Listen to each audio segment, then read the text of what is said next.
Corporativo La Cristera, Centro del Riñón, presenta.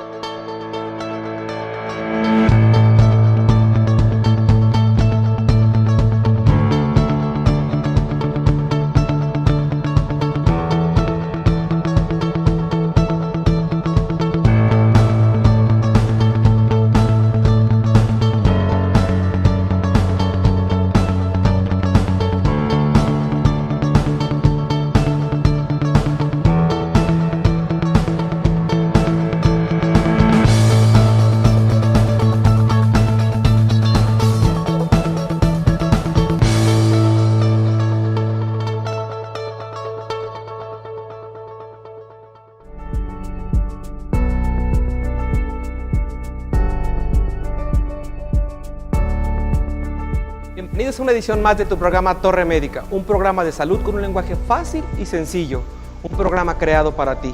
Hoy tenemos invitados muy especiales como mi maestro Víctor Lara Vélez, pediatra neonatólogo, pero vayamos a ver los avances. Hoy, en la tercera emisión de tu programa Torre Médica, contaremos con la presencia del doctor Víctor Manuel Lara, pediatra neonatólogo, quien nos hablará acerca de causas y tratamiento de la diarrea en el infante. Doctor Rafael Santana, cirujano pediatra, quien nos comentará acerca del dolor abdominal en el infante, cuándo justifica cirugía y cuándo no. No te pierdas nuestra cápsula informativa Torre Tip y tendremos un debate en nuestra mesa de expertos. Esto es Torre Médica, iniciamos. Bienvenido maestro, este es su programa, qué gusto saludarlo y tener una personalidad en este programa Torre Médica. Y bueno, hablar de temas que en esta época del año que se avecina la temporada de calor y bueno, se pronostican tiempos muy severos. Y bueno, sabemos que en temporada de calor las diarreas y las diarreas en el infante son algo que acude de manera frecuente a su consulta. Y bueno, lo invitamos a platicar más a detalle sobre este tema, maestro. Bienvenido. Primero, muchas gracias por tu invitación. Agradezco tu invitación y con todo gusto. Yo creo que la diarrea en estos tiempos que se avecina y casi siempre ha sido un motivo de mucha angustia para las mamás. Yo digo que cualquier mami se puede poner muy angustiada para ello y hablaríamos de las causas de diarrea tanto agudas como crónicas. Lo que más angustia a una mamá es el número de evacuaciones que pueda tener su bebé con algunas características que pueden ser consideradas como diarrea, cuando la consistencia se modifica, cuando la diarrea se acompaña de vómitos o de fiebre y cuando la diarrea excede el número de más de 3 evacuaciones en 24 horas y se convertiría en aguda cuando se acompaña con todos estos síntomas. El riesgo es que dependiendo de la edad, la posibilidad de que pueda presentar deshidratación, yo digo que es uno de los principales puntos de angustia de las mamás. Hablar sobre el tema y el contexto de diarrea, hacer una diferenciación de una evacuación blanda, una evacuación semilíquida, líquida, y hablar del contexto diarreico, hablar de una diarrea infecciosa contra una diarrea no infecciosa, que creo que eso es lo que hace la determinante y que muchas veces ha creado que tanto los padres como los médicos hagamos el mal uso de los antibióticos, ¿cierto? Es completamente de acuerdo con tu visión. Yo creo que el primer punto que tiene uno que diferenciar junto con mami, es decir, junto con mamá, es identificar o tratar de identificar si la diarrea tiene origen o no tiene origen infeccioso. Muchas de las diarreas en lactantes pequeños pueden no ser consideradas como infecciosas en primer término. Pudieran ser por intolerancia a la lactosa, por intolerancia a la leche, a las mismas proteínas de la leche, a un desequilibrio que en un momento dado pueda haber tenido el bebé y que no necesariamente tenga que ver con un problema infeccioso. La recomendación más importante es identificar que se acompaña de otras cosas que pueden ser riesgosas. Y yo ahí diría a las mamás que uno de los más importantes es que exista fiebre. Si existe fiebre en unas evacuaciones semilíquidas y que la característica de la evacuación puede ser inclusive con sangre o con una gran cantidad de moco o frecuentes, muy frecuentes, más de 2 o 3 en menos de media hora, 40 minutos, le debe de hacer pensar a mamá que pudiera tratarse de un problema infeccioso si se acompaña de esos signos. Si no, lo primero que es importante considerar es que se pueda tratar de alguna diarrea no infecciosa y el manejo tiene que ser diferente. Y el principio que creo que debe quedar muy claro en mamá es que diarrea no significa en primer término el uso de un antibiótico. La hidratación, maestro. en qué rango y en qué características la hidratación debe ser considerada de acuerdo a un plan A, un plan B o un plan C, dependiendo de las características. Yo creo que desde el momento en que mami está detectando una evacuación que no tiene las características ordinariamente, vamos a decir, similares a las que ha tenido, que se modifica, que se cambia, el primer paso es pensar que la leche en los bebés lactantes pudiera ser un factor, y yo les recomiendo mucho a las mamis en ese momento es que pudieran en un momento dado prescindir, si se puede, de 1 o 2 tomas y mientras empezar con el proceso de hidratación. El proceso de hidratación tiene que iniciar inmediatamente que las evacuaciones se presentan, considerando que estas pueden seguir siendo recurrentes, y en ese momento ponerse en contacto con su pediatra para que el pediatra pueda orientarlas, pueda orientar cuáles son las medidas a las cuales va a tener que tomar. Pero como tu pregunta clara es, la hidratación debe ser iniciada casi inmediatamente que mami detecta que existen evacuaciones, más de 1 o 2 evacuaciones anormales. ¿Cuál es la medida y cuál es la mejor alternativa de hidratación que debe de llevar en el hogar una madre si no ha tenido la fortuna de tener un contacto con su pediatra o con un facultativo lo suficientemente capacitado? Porque entiéndase que al paciente pediátrico, de acuerdo al grupo de edad al que corresponda, debe de recibir una atención especializada de acuerdo a sus características clínicas y la forma en la que él esté presentando el cuadro. Yo creo que algo que puede orientar mucho a las mamás para poder iniciar el procedimiento es, hay 3 formas que creo que serían importantes. Yo no conozco, soy la mamá que no conozco nada para poder hidratar a mi bebé, y creo que con lo que pudiera precisamente es con suero oral, que pudiera ser el que puede recibir en las instituciones de salud, o en su defecto ir a comprar a la farmacia un producto que pueda tener carga de electrolitos, que sea específicamente diseñado para poder iniciar el proceso de hidratación.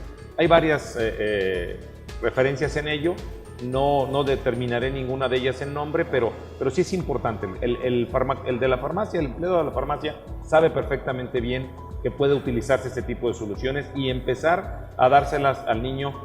Algo que es muy importante es que no debe de iniciar y tomar así como si quisiéramos tomar un vaso de 240 mililitros para que se lo pueda tomar. Yo digo que los pequeños tragos de 5 a 10 mililitros de manera consecutiva pudieran empezar a favorecer el proceso de rehidratación del niño mientras tiene contacto con su pediatra. Corríjame si no, el hecho de que los padres de repente viertan el suero en el biberón, en pacientes con vómito y condiciones como estas, tienen sus contraindicaciones. Por eso a veces empieza de manera paulatina, porque las vellosidades pueden sufrir y esto predispone que el paciente tenga recurrencia al vómito. Entre la evacuación, diarrea y la intolerancia oral, el paciente a veces tiene que brincar a un cierto nivel de hidratación por vía venosa, que obviamente es traumático para el infante, representa el traslado a una unidad hospitalaria para personal capacitado, y bueno, esto cambia la condición en este caso, paciente pediátrico, ¿no? Es correcto. De hecho, tenemos estudios relacionados a que la hidratación oral tiene mucho más éxito que considerar que el fracaso de la hidratación oral nos lleve a la necesidad de tener que utilizar la vía endovenosa. Entonces yo creo que en el alto porcentaje las mamás pueden, en comunicación con su pediatra, iniciar un proceso de hidratación que pudiera ser exitoso en el mayor número de los casos. A mí me interesa que nuestro auditorio te quede claro si pueden en un momento dado una madre hacer una diferenciación clínica entre una diarrea infecciosa viral o una diarrea infecciosa bacteriana. Esa diferenciación, cuando tú le dices, señora, no se preocupe, esta es una diarrea de tipo viral. Entonces ella dice, si es viral y no le va a dar ningún antibiótico, entonces no lo está cubriendo por si llegase a otra condicionante. Sabemos que los ciclos virales llevan un curso y que su evolución natural puede durar 48-72 horas y no justifica el uso más que de sintomáticos en un momento dado, una adecuada hidratación y la vigilancia en este caso del paciente. Depende mucho de la edad el hecho de que sea el primer paso. Yo diría que en los lactantes, en los pequeñitos que van desde el nacimiento hasta los 2 años, sería lo más importante en primer caso es suspender la leche. Eso es algo que sería muy importante, dado que los niños que vienen etiquetados, como tú mencionas, en un proceso de transición desde una diarrea viral, lo que sucede es que tienen cierto grado de intolerancia a la lactosa, bien referenciada como tú lo mencionas, en sus vellosidades, y por lo tanto van a producir una diarrea que nosotros llamamos una diarrea secretora tremenda. Entonces quiere decir que va a ser abundante en líquidos. Entonces quiere considerar eso, que lo primero que yo le recomendaría a una mami es suspender la leche, iniciar el proceso de hidratación oral, comunicarse con su médico, y lo más práctico que para nosotros los pediatras es referenciar probablemente un moco fecal, un estudio de laboratorio que es económico, es sencillo y que nos lleva a determinar cuál es el camino o la dirección que lleva la diarrea. Y ello nos va a hacer la facilidad para determinar cuando el paciente vaya o deba requerir el uso de un antibiótico. Es decir, la identificación así en primer punto de la mami no va a ser lograr si es infecciosa. Yo digo que es importante que mami sepa vómitos, fiebre y diarrea, necesita que sea visto por su pediatra. Vómitos tendrán que ser manejados de una manera simple, y lo más recomendable para mí es que detengan el uso de la leche. Lo mismo en lo que se refiere a las evacuaciones, mientras tenemos el siguiente procedimiento de hidratación con las soluciones que se les ofrezca más cercanas, ¿no? Porque quisiera recordar que, bueno, yo tengo muchos años de pediatra y habría algunos refrescos de limón que se podían quitar el exceso de gas y probablemente agregar unos pequeños granos de sal, y eso era lo que hacía la gente antes. Claro que ahora tenemos ya sustancias muy específicas. Para ello yo recomendaría, pero en una instancia de no saber, pudiéramos empezar y obviamente comunicarnos con el pediatra, y yo como pediatra recomendaría un moco fecal que orientara inmediatamente al pediatra a la necesidad de que necesito verla, dado que no pueda haber la venta del antibiótico sin la receta, y obviamente investigar cuál es el estado de hidratación del bebé. Es sorprendente, maestro, la plasticidad y de los niños, que de repente los podemos encontrar completamente apachurrados en su aspecto clínico, y en cuestión de horas después de tener una buena hidratación, vemos que el aspecto clínico del niño y del infante cambia. Uno de los fantasmas con los que nos topamos nosotros en nuestra etapa preparatoria, en nuestros centros de salud, donde tuvimos la fortuna de desarrollarnos como profesionales del ámbito de la salud, y donde jugamos de repente el papel del pediatra del pueblo, porque no hay más. Eres pediatra, eres internista, eres cardiólogo, eres todo, ginecólogo. Pero obviamente el mayor dolor de cabeza para el médico en formación es el infante, ya que el padre puede no acudir a una consulta, la abuela puede ir a una consulta, pero el niño siempre no va a una consulta. ¿Eso qué hace o qué motiva, no? El miedo de los padres de no come. El temor porque una criatura no coma de manera temporal, en cuestión de horas, pues ponen un grito de alarma, y el hecho de que nosotros le compartamos que una madre detenga la alimentación o la lactancia, no le va a poner una condición, pero es más riesgo la deshidratación. Y si no detienes la causa por la intolerancia, en este caso a los lácteos, esto es un círculo vicioso. ¿Estamos de acuerdo? Es completamente de acuerdo. Tienen que entender que deben de confiar en un momento dado en su pediatra, y que la comunicación, que desafortunadamente en el ámbito profesional hemos perdido progresivamente, porque la comunicación vía telefónica, vía mensajes por WhatsApp, etcétera, obviamente se ha ido despersonalizando la atención médica, que busca un programa como Torre Médica, tener comunicación con profesionales con experiencia como usted, que le puedan decir algo diferente, ¿no? Y que usted les marque ahorita a nuestro auditorio cuáles son los signos de alarma que una mami debe de reconocer para no esperar. Si no tiene contacto con su pediatra de confianza, debe de acudir a un centro hospitalario de urgencia para que el bebé no vaya a llegar a una condición más delicada. ¿Cuáles serían estos datos, maestro? Cuando hay diarrea y se acompaña de vómitos, la posibilidad de que se acelere el estado crítico de la hidratación del niño es importante. Cuando es pura diarrea, podría ser 1, 2, 3 diarreas las que puedan llevar a un estado que el niño le llame la atención. Uno de ellos es lo que la mamá puede observar, es cierto grado de palidez, inclusive disminución en la expresión de las lágrimas, es decir, disminuyeron. Después empieza a tener un poquito más de estado anímico deprimido, hasta considerar sus mucosas. Yo les digo a las mamis que es muy importante cuando te hacen una llamada y que tú le digas, bueno, ve cómo está su boca, métele tu dedito bien lavadito, y ve que si no sale con salivita del bebé, lo más probable es que se trate de una hidratación que está empezando a caminar a una situación crítica. Entonces, que no orine y que las evacuaciones sigan en esa cantidad, la verdad es que eso debe de ser motivo suficiente para que mami acuda al centro de atención más cercano que pueda encontrar. ¿Fetidez tiene algún signo relevante? Hay varias características en la fetidez, pero la fetidez pudiera ser el mecanismo más claro de decir que algo está mal. ¿Sí? Algo está mal. De hecho, perdón, pero tú sabes, el excremento no va a ser siempre muy agradable en su olor. Pero la característica que mami dice, doctor, es que huele diferente a como ha estado oliendo. Una evacuación ácida que puede detectar la mamá, decir, ¿sabe qué, doctor? Se escucha, se siente que es explosiva y el olor es ácido. Pudiera ser simplemente una intolerancia a la lactosa en las que pudiera estar encubierto una diarrea viral o una simple intolerancia a la lactosa que está presentando el bebé. Cuando ya existe moco o sangre, la verdad es que ya estábamos hablando de un proceso de enteroinvasividad, es decir, ahí se está lastimando la mucosa del intestino y eso ya nos debe de referenciar que es un indicador absoluto de necesidad de ser revisado por un pediatra. Creo que este es un tema muy importante. Yo creo que al auditorio en general, a las madres en general, les llama mucho interés y obviamente es algo que tenemos que tomarlo mucho en cuenta y más en esta época del año. Yo le quiero dar las gracias, maestro, por habernos hecho el favor de acompañarnos en su programa Torre Médica y bueno, lo invito a que se quede con nosotros en un área que llamamos Mesa de Expertos, donde vamos a intercambiar opiniones con otros especialistas del área para poderle dar a esto una condición distinta, donde nuestro público recibe información más completa y amalgamemos, ¿sí?, las especialidades que se vinculan entre sí. No te pierdas nuestra mesa de expertos y vamos a nuestra área de Torre Tips.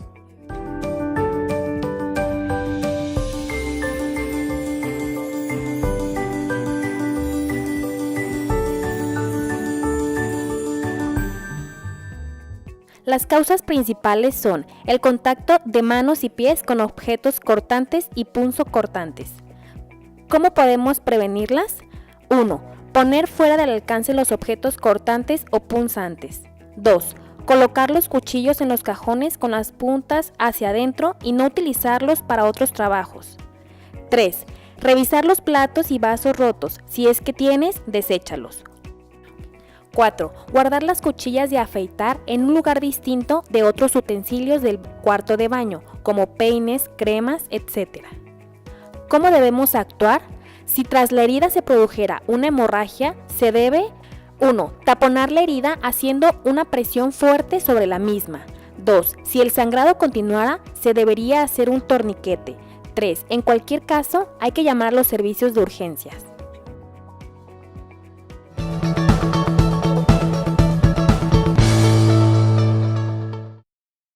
Centro del Riñón Guadalajara, a tu servicio las 24 horas del día. Atención profesional a pacientes con padecimientos renales. Además, ultrasonido, rayos X, laboratorio y hemodiálisis. Centro del Riñón Guadalajara, Plan de San Luis 1776. Recuerda, abrimos las 24 horas del día. 3823-1001. Responsable sanitario, Dr. Luis Arturo Gómez Hernández. Cédula profesional UDG 6525360. Ven a la Cristera del Sol a disfrutar del único buffet de antojitos mexicanos. Conoce nuestra cabaña de cenaduría, donde cumpliremos todos tus antojos recién hechos. Y en la compra de tu buffet, el precio de la cerveza es a 15 pesos. Ven a cenar de martes a viernes a partir de las 7 p.m. En la Cristera no hay imposible para tus antojos. Únicamente en la Cristera del Sol y próximamente en la Cristera Tlaquepaque. En Restaurant La Cristera, sabiendo que cuando el gallo canta, las familias zapatillas ya están despiertas, nosotros estamos listos con el mejor buffet de la ciudad. Permítanos consentirlo con nuestro sazón campirano, abierto sábados y domingos a partir de las 8 de la mañana. Y el gallo no se nos durmió. Lo esperamos en la Cristera del Sol y próximamente en la Cristera Tlaquepaque. Centro del Riñón Guadalajara, a tu servicio las 24 horas del día. Atención profesional a pacientes con padecimientos renales. Además, ultrasonido, rayos X, laboratorio y hemodiálisis. Centro del Riñón Guadalajara, Plan de San Luis 1776. Recuerda, abrimos las 24 horas del día. 3823-1001. Responsable sanitario, Dr. Luis Arturo Gómez Hernández. Cédula profesional UDG 6525360.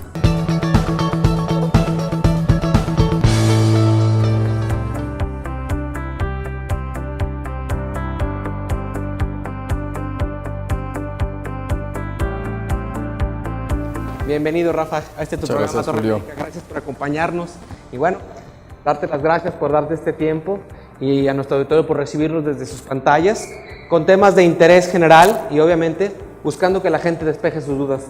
Rafa, hoy un tema muy importante, dolor abdominal en el infante. Sí, Pues el dolor abdominal, tanto en los niños como en los adultos, es un problema frecuente, muy común, que condiciona que la mamá lleve a consulta a su hijo, que son los niños los que nos toca el día de hoy tratar, y que no es normal que a alguien le duela su pancita.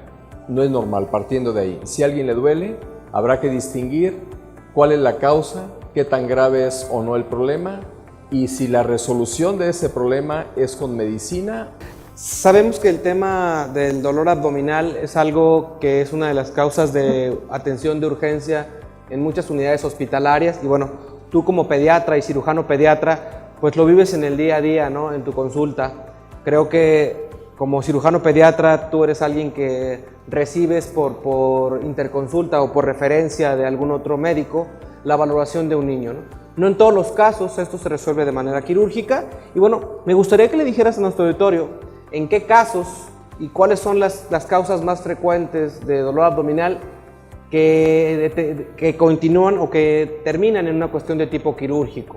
Correcto, aquí depende mucho la edad de los niños.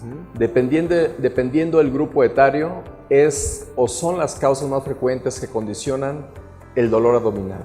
Si hablamos de un lactante, por ejemplo, pues las causas más comunes son problemas se llama enfermedad acidopéptica, lo que equivale a gastritis o duodenitis, adenitis mesentérica, que es inflamación de los ganglios del intestino, colitis espástica, infecciones de vías urinarias, invaginación intestinal, diverticulitis de Meckel o apendicitis aguda.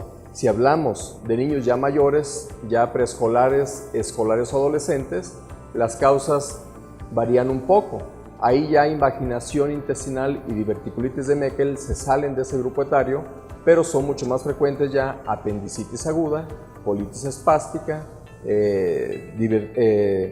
infecciones de vías urinarias o problemas de ácido pépticos como la gastritis o la duodenitis. Creo que hoy por hoy, si no mal recuerdo, hoy tenemos una incidencia más alta con niños con problemas de tipo intestinal vinculados a cuadros de colitis, y muchos de estos por las características y el temperamento de los niños, y bueno, se convierten en ausencias escolares frecuentes, el dolor abdominal, y bueno, creo que a veces hay un sobrediagnóstico de cuestiones de tipo quirúrgicas, porque obviamente sabemos que el apéndice es un tejido dentro del intestino que puede ser extirpado sin ninguna complicación, a veces sin tener como tal una condición que justifique una cirugía. ¿Cuáles serían los métodos diagnósticos más específicos para que en un momento dado a un niño puedas definir que tiene que ser intervenido de urgencia por un padecimiento de apendicitis?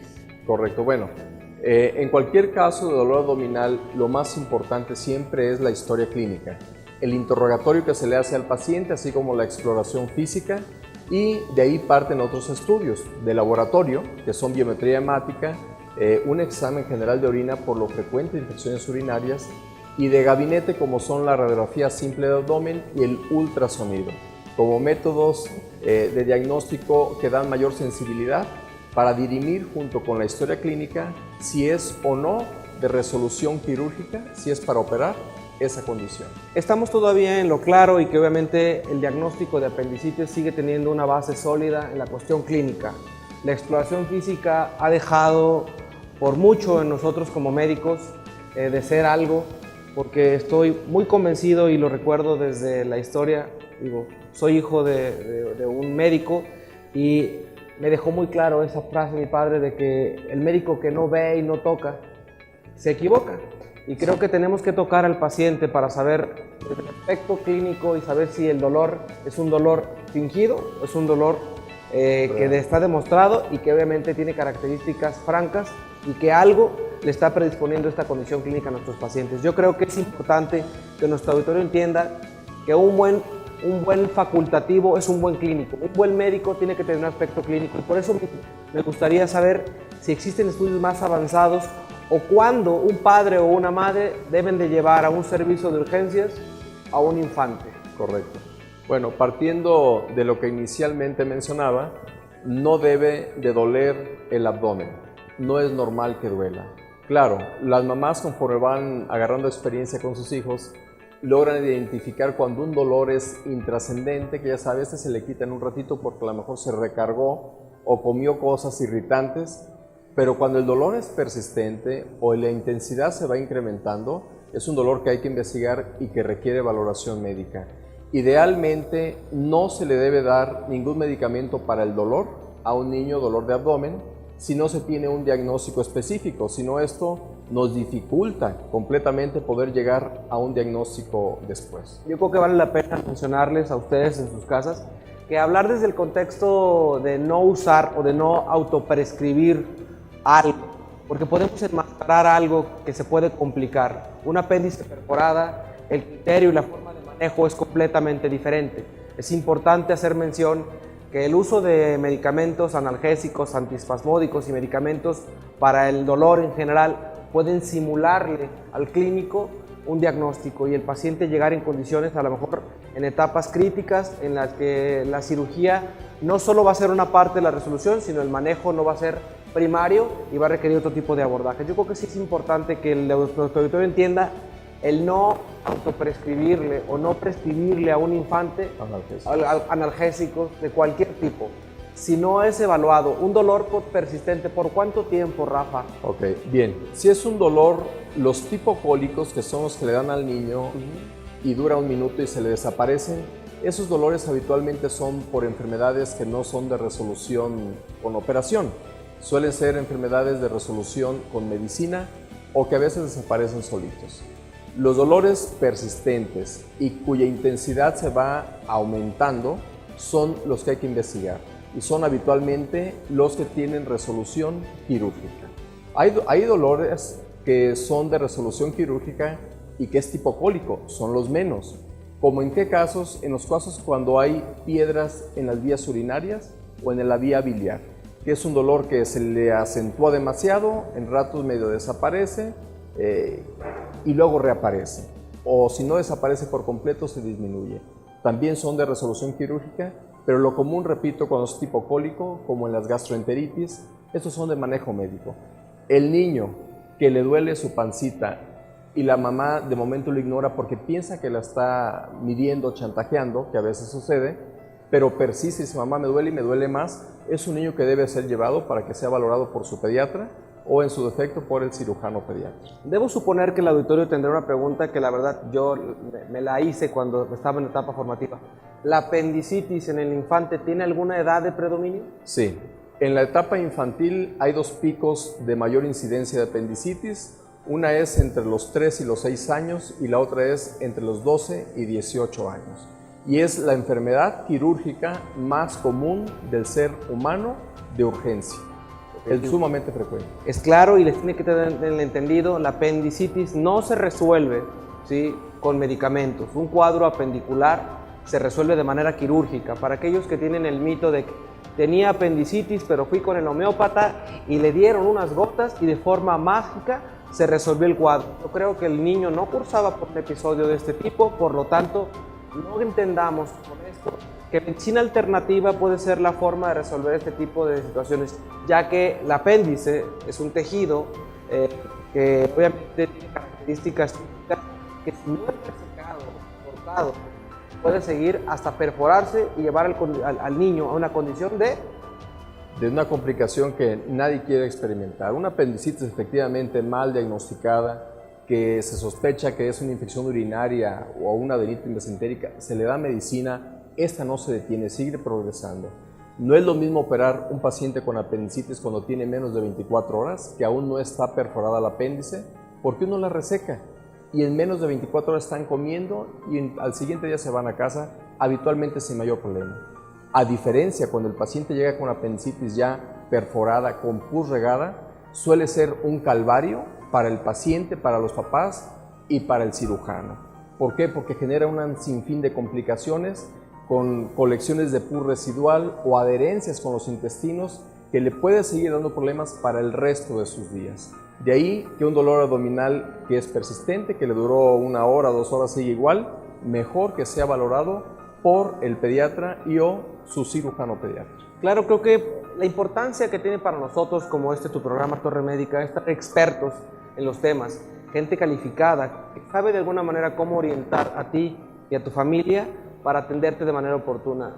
No dejarnos guiar por los comentarios, a veces de vecinos. Yo lo tuve, ningún paciente es igual a ningún paciente, ningún dolor abdominal es igual entre sí. Tuve uno parecido, pero creo que la evaluación integral de un paciente y descartar, existen métodos que descartan este tipo de padecimientos. ¿Cuáles son esos estudios de descarte?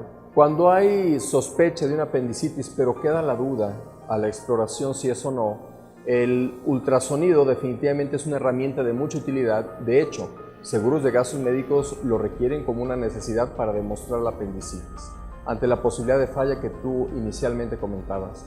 Y esos datos, dependiendo de la edad, hay datos muy característicos con el ultrasonido para definir si es o no. Uno, que el diámetro sea mayor de 6 milímetros en un niño ya preescolar. Que la luz del apéndice haya sido completamente borrada, que no sea comprimible. Que haya líquido periapendicular o que la grasa preperitoneal también se encuentre reducida. Son datos que orientan, y cuando el ultrasonido no logra identificar el apéndice, que en ocasiones sucede, entonces está la herramienta de la tomografía axial computarizada de abdomen, conocida como TAC, donde se hacen cortes y ahí sí se localiza el apéndice y te definen con precisión es o no es apendicitis para entrar a operarla o para dejar al niño con manejo médico. Creo que el hecho de hacer estudios avanzados, y obviamente eso a veces en regiones o en poblaciones donde no se cuenta con la tecnología, pues mucho lo dejamos a la cuestión de tipo clínica, y bueno, donde se cuenta con la capacidad de realizar un ultrasonido por manos lo suficientemente capaces, porque esto implica, el ultrasonido se entiende que es un estudio no invasivo, pero sabemos que es un estudio operador dependiente. Quien tiene en la mano el transductor, que es el aparato que nos permite visualizar el tejido que estamos analizando, nos permite dar más a detalle, porque obviamente creo que tú como cirujano a veces te quedas con la duda si ese estudio fue hecho por alguien con la experiencia suficiente para poder hacer una diferenciación diagnóstica. Por eso hay que acudir a centros de diagnóstico especializados con manos expertas y obviamente con la experiencia suficiente para poder hacer una diferenciación clínica. Esto, entiéndase, no hace el diagnóstico, nos permite descartar de un padecimiento de otro. Y creo que sin lugar a duda tú como cirujano pediatra y pediatra lo ves en tu día a día y te habrás de encontrar en múltiples ocasiones con estudios mal realizados, porque obviamente hoy día a día y cada día aparecen más centros y gabinetes con gente sin experiencia suficiente para podernos dar una evidencia clara de lo que se está haciendo en el día a día. Yo te quiero dar las gracias de alguna manera, Rafa, por toda la información que nos has vertido, y también te convido a que te quedes en nuestro programa, tu programa, su programa. Gracias. De Torre Médica, a la mesa de expertos. Esa mesa de expertos en donde hacemos un intercambio y amalgamamos la información del pediatra, el cirujano pediatra, para que sepan cuándo un pediatra se apoya de manera importante entre especialidades. Continuamos en tu programa Torre Médica. Por favor, acompáñanos en tu sección ¿Sabías qué? ¿Sabías qué? La disentería es un padecimiento que se distingue por la presencia de diarrea con sangre y que, en la gran mayoría de los casos, tiene su origen en el ataque de seres diminutos llamados amibas.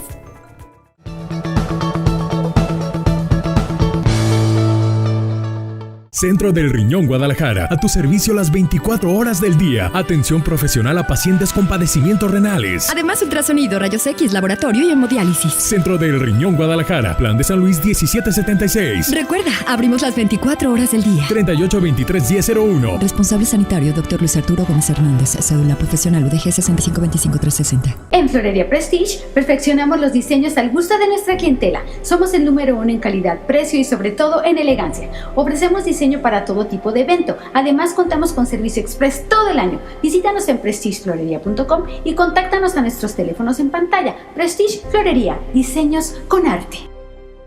Centro del Riñón Guadalajara, a tu servicio las 24 horas del día. Atención profesional a pacientes con padecimientos renales. Además, ultrasonido, rayos X, laboratorio y hemodiálisis. Centro del Riñón Guadalajara, Plan de San Luis 1776. Recuerda, abrimos las 24 horas del día. 3823-1001. Responsable sanitario, Dr. Luis Arturo Gómez Hernández. Cédula profesional UDG 6525360.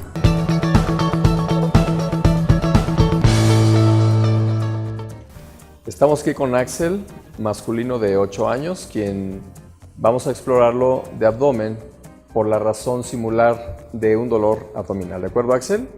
Aunque el motivo de la consulta sea un dolor de abdomen, se debe revisar también del tórax, ya que algunas causas de dolor en el abdomen, el origen es de origen en el tórax. Primeramente, Axel, vamos a escuchar tu corazón. Hay que revisar su frecuencia, la intensidad de los ruidos y corroborar que no existan soplos. La ventilación de los pulmones. Respira, Axel. Respira profundo. Saca el aire. Correcto. Otra vez. Eso, mero. En abdomen, primeramente es la inspección. Corroborar y ver si no hay alguna mancha o alguna tumoración evidente. Una vez que ya se inspecciona, ahora sigue la auscultación.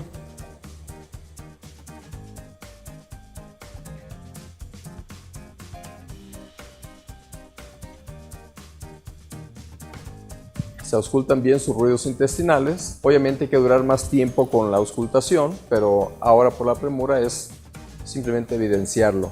Posterior a ello sigue la percusión.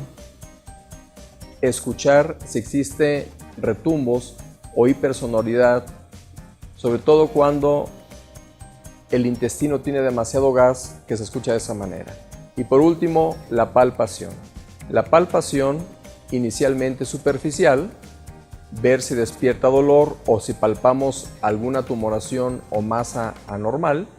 Si no se despierta dolor, ahora hacemos la palpación profunda. Si te duele algo me dices, si no, simplemente no me dices, ¿de acuerdo? Correcto. A la palpación profunda no se despierta dolor. Cuando hay un paciente con apendicitis, el dolor se localiza en esta región, el cuadrante inferior derecho. El punto de McBurney, que es el punto donde anatómicamente se localiza el apéndice, se ubica entre el ombligo o cicatriz umbilical y la cresta ilíaca, este hueso. A la mitad es el punto de McBurney. Presionamos y si él despierta dolor, es McBurney positivo. Si le presiono en la contraparte, cuadrante inferior izquierdo, y le duele del lado derecho, es Robson positivo.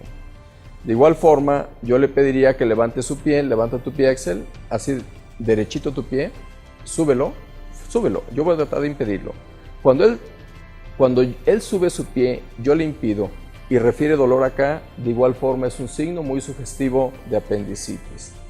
Si yo le pido a Axel que desplace su pierna hacia afuera y esto despierta dolor de igual forma acá en la fosa ilíaca derecha, entonces también sugiere apendicitis. ¿De acuerdo, Axel? Correcto. Hay otras causas de dolor, son múltiples, no solamente apendicitis, pero como es la más común en el ser humano como causa de cirugía de urgencia en el abdomen, por eso lo mencionamos como tal. Pero la exploración debe ser completa en todo el abdomen para descartar otras posibilidades que pudieran ser la causa del dolor en el niño.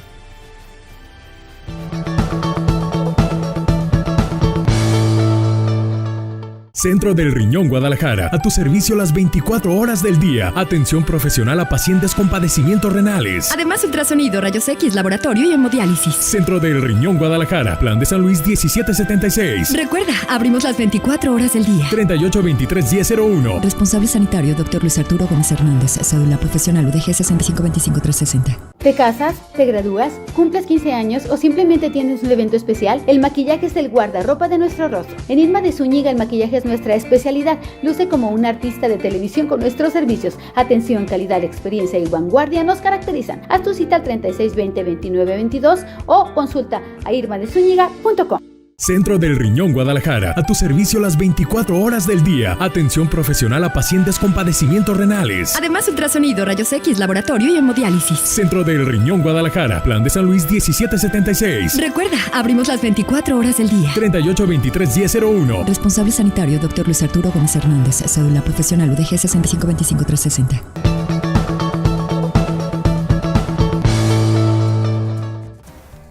Y aquí estamos de regreso ya en nuestra super sección de mesa de expertos. Qué agradable tener a dos personalidades de la academia y del área de la salud, a las cuales recuerdo con satisfacción haber compartido múltiples enseñanzas y bueno, tenerlos en un espacio como este, el cual pretende, como parte de nuestro programa, hacer una unión entre las especialidades y llevarle a nuestro público información de cómo se unen entre sí un pediatra, neonatólogo, un pediatra y cirujano pediatra, el doctor Rafa Santana y mi maestro Víctor Lara, que obviamente son gente con una experiencia y una trayectoria y un reconocimiento, porque muchos de los que nos hemos formado como médicos en la Honorable Universidad de Guadalajara tenemos el reconocimiento y la experiencia de haber compartido en algún momento alguna de sus enseñanzas. Gracias por compartir con nosotros este espacio, tu programa Torre Médica, un espacio que realmente busca una información diseñada con un lenguaje práctico y sencillo, y buscar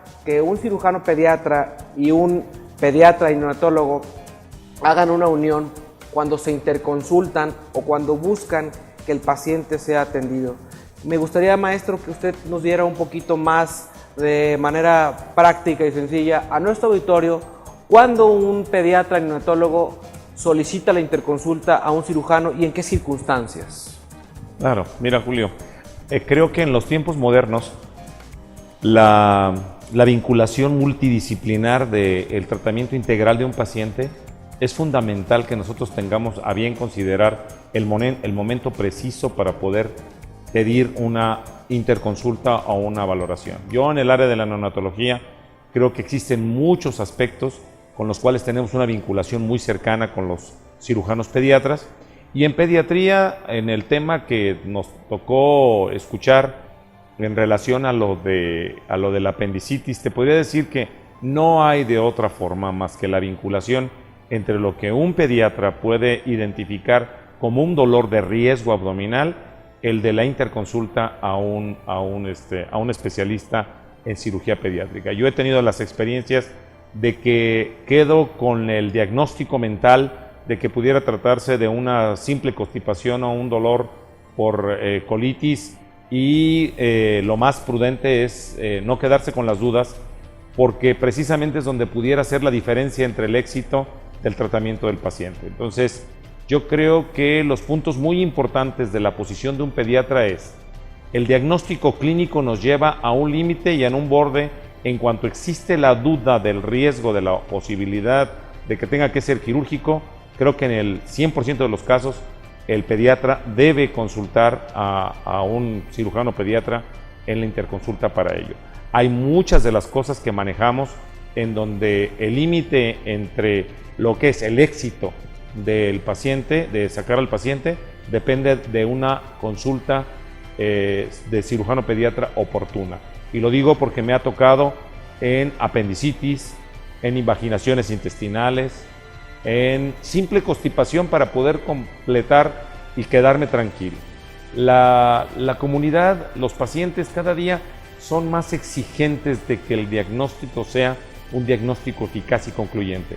Y cuando cometemos la posibilidad de un riesgo de no darle el valor que significa una interconsulta oportuna a un cirujano pediatra, creo que corremos el riesgo. Por lo tanto, debe haber ese límite. En cuanto tengo dudas del diagnóstico, la interconsulta debe ser obligada. Rafael, tomando en consideración lo que bien dice el doctor Víctor y que hace alusión a esto, ¿tú crees que las llamadas que te hacen, en este caso tus interconsultantes, son oportunas? Habitualmente sí lo son, sobre todo cuando el paciente llega inicialmente con el doctor pediatra. Si llega con buen tiempo de evolución, ellos normalmente identifican de inmediato cuando esto requiere una valoración por el cirujano pediatra.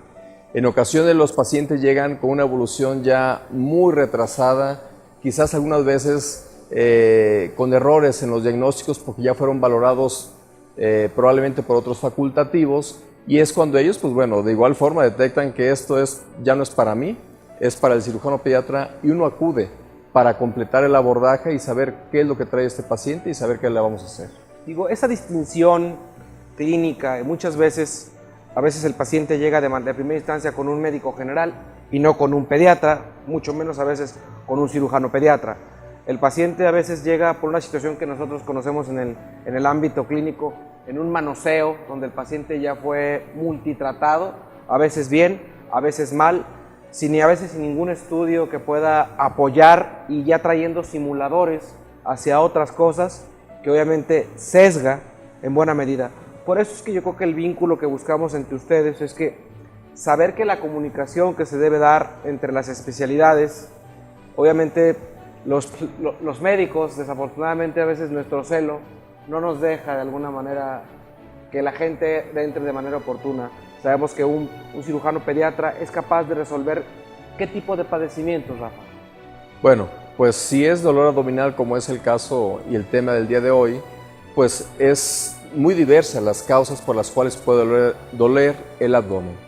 Dentro de ellas causas que son de manejo con medicamentos y otras causas cuyo manejo es con cirugía. ¿Cuáles son las que son de requerimiento con cirugía su solución? Pues son la más común que ya hablábamos hace un momento, apendicitis aguda, está la diverticulitis de Meckel, está problemas de colecistitis, quistes de ovario en las niñas, en los niños torsiones testiculares que también manifiestan dolor en su abdomen, entre muchas otras. Y otras que no son de manejo quirúrgico, como son adenitis mesentérica, que es una inflamación de los ganglios habitualmente relacionada con infecciones respiratorias o infecciones del tubo digestivo, y que es un dolor muy persistente, muy guerroso, que no es tan intenso, pero que tampoco se desaparece y que puede durar 3, 4, 5, 7 días. Y para eso son las herramientas de gabinete, el ultrasonido, que con el ultrasonido te dice la apéndice está en diámetros normales, está normalita, pero trae múltiples ganglios inflamados. Esto te hace el diagnóstico de adenitis mesentérica. Tienes que explicarle a los papás que esto no se quita rápido, que puede durar 4 a 7 días dándole dolor, pero que se va a curar sin necesidad de operar. La comunicación con los padres es elemental para que haya la confianza de decir esto se va a resolver de esta manera, nada más ténganos paciencia. Jalisco se caracteriza por ser y tener los centros hospitalarios con características muy específicas. ¿Creen que somos un centro y un puntal Jalisco para tener gente bien preparada en el ámbito de la salud, maestro? Yo considero que sí, porque nosotros, una de las grandes fortalezas que tenemos en la formación de los futuros médicos y obviamente casi en todo el equipo de salud, es con una gran práctica clínica, porque ahí creo que es la mayor de las fortalezas que existe en el proceso de enseñanza y en particular en Jalisco. Yo creo entonces que los médicos tienen a bien saber cuál es el momento en el cual tienen que recurrir a otro especialista. Pero también aquí quisiera recalcar algo, Julio, que me parece muy importante, es la apreciación de los padres al dolor. Muchas de las veces nosotros nos enfrentamos no solo a que el médico pueda, como tú bien dices, retrasar la decisión de hablarle a un especialista y empezar a tratar de identificar cuál es la causa del dolor de su hijo. Yo creo que algo que es muy importante es no minusvalorar por los padres el dolor. Muchas de las veces el dolor puede ser de una característica que haga pensar a los papás que pudiera ser resuelto con un analgésico, con un antiespasmódico, con un poquito de calor local o alguna de esas variables. Y yo sí quisiera exhortar a la población que, teniendo a la conjugación de su pediatra y su médico general, si pudiera ser en el caso, que no demos menos valor al dolor de un niño. Los niños regularmente no pueden fingir tanto o evidentemente como un adulto. Entonces, si al niño le duele, hay que tener cuidado de que por qué le duele y cuáles son las características del dolor. Entonces, contamos con médicos capaces para ello y yo quisiera exhortar a los papás a que no minusvaloremos el dolor y que nos permitan precisamente hacer lo que nos encanta, trabajar y evitar precisamente que esto llegue a una complicación más grave. Bien decía Rafa que hay cosas que se pueden manejar desde el punto de vista clínico con tratamiento pero también es cierto que si nos equivocamos en el tiempo de oportunidad para un proceso quirúrgico, puede tener una complicación un poco más desagradable en el pronóstico y la evolución de la recuperación del niño. Creo que es muy claro y es muy evidente para todo el público y nuestro auditorio en general que de repente la gente abusa de las cuestiones alternativas, homeopáticas y de otro tipo, y obviamente recurren a cuestiones que no son a veces lo ideal para un paciente y que puede complicar. Es importante que en sus casas y en su familia entienda que el paciente tiene que ser revisado por un especialista, por un experto.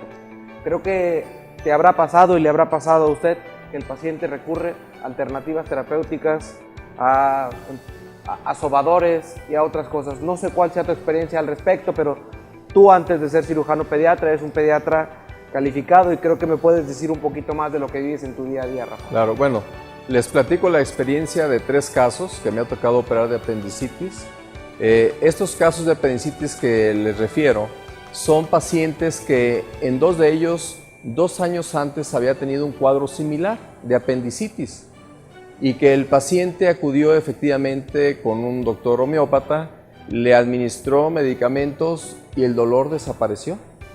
Y el paciente durante estos 2 años estuvo aparentemente asintomático, solo refería que ocasionalmente le dolía en esa región donde se encuentra el apéndice. Bueno, en esa ocasión que ya acudió, de nuevo con un cuadro similar, le hicimos ecosonograma y se veía una imagen ahí que parecía apéndice, pero que no quedaba con certeza si era o no, lo que sí era muy evidente en cuanto a la clínica de que el paciente tenía un cuadro de apendicitis. Y ante esas disyuntivas es mejor explorar antes de confiarse en que al cabo no sea o que pueda resolverse con medicina nada más. Bueno, decidimos operarlo porque el cuadro era muy evidente y encontramos una apéndice en los 2 de los 3 casos momificada. O sea que en aquella ocasión con lo que le dieron, pues el paciente mejoró, el apéndice no se curó al 100%, pero se momificó y eso generó que en forma recurrente le siguiera doliendo. Y algo pasó en esta última ocasión que el dolor fue muy intenso y tuvimos que operarlo. ¿Qué significa esto? La traducción es que en esos 3 casos que se les dio medicina con homeopatía, les mejoró el cuadro, pero no lo curó. Entonces, bien ya lo señalas, Julio, de que cuando el cuadro sea evidente de un problema que requiere operación, yo creo que no va a haber que jugarle con otras alternativas que sabemos que no son las mejores opciones y que los mismos homeópatas que son muy calificados dicen cuando es algo de operar, yo ni me meto ni le administro porque sabemos que eso es para operar y punto. Pero de repente hay quienes manejan la cuestión médica de la homeopatía de una manera muy mágica que dicen, no, es que el tumor yo se lo desbarato y se le sale. Creo que no, creo que hay que basarnos en fundamentos científicos, en lo que verdaderamente está demostrado mediante el método científico que realmente soluciona estos problemas. Yo creo que es claro que lo que tratamos de transmitirle a nuestro auditorio es información confiable, es información segura. No estamos juzgando de alguna manera el contexto alternativo, estamos creyendo que traer tópicos de interés general, cuando algo de alguna manera tiene una aplicación en alguna cuestión alternativa, tenemos que darle su justo valor y poderlo de alguna manera considerar como una opción, siempre y cuando tenga un sustento lo suficientemente válido, científico y a veces basados en testimonios y en herramientas que nos puedan dar una idea más a fondo, ¿no? Digo, yo creo que la cuestión del dolor abdominal que ustedes ven cotidianamente en su consulta, pues lo manejan a veces como un empacho y otras cosas que tristemente nos dejan por ahí un esbozo de que le falta a veces una evaluación, la complementación con estudios, el manejo de la diarrea por parte del médico y del pediatra, el manejo del dolor por parte del cirujano pediatra y cuándo un dolor o una diarrea puede estar vinculado a una cuestión de otro tipo.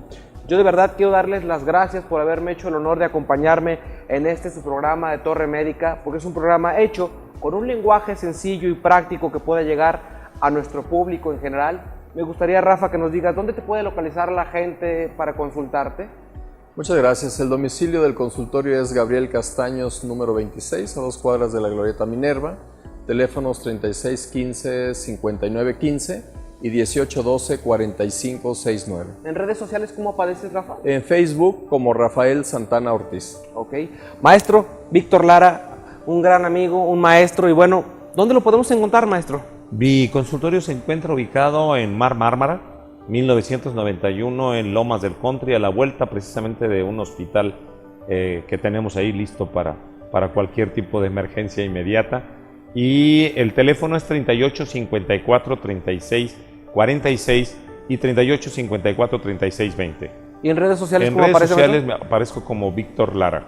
Digo, creo que es importante que sepamos que la gente con la capacidad y la experiencia que traemos a tu programa, Torre Médica, es gente a la que le puedes consultar a través de nuestras redes sociales. Y bueno, en Facebook nos encuentras como Torre Médica Programa de Especialidades. Y bueno, en Instagram como torremedica.tv.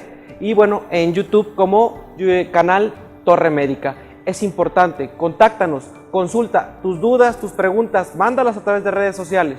¿Sí? Es muy sencillo.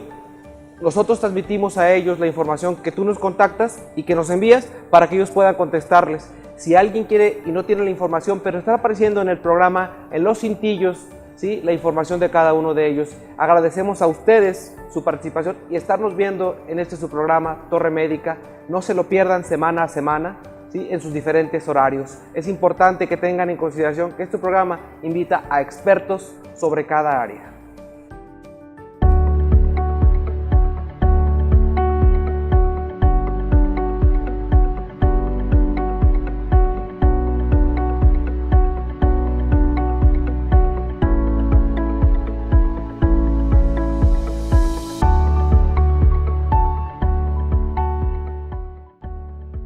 Torre Médica, Centro del Riñón, presentó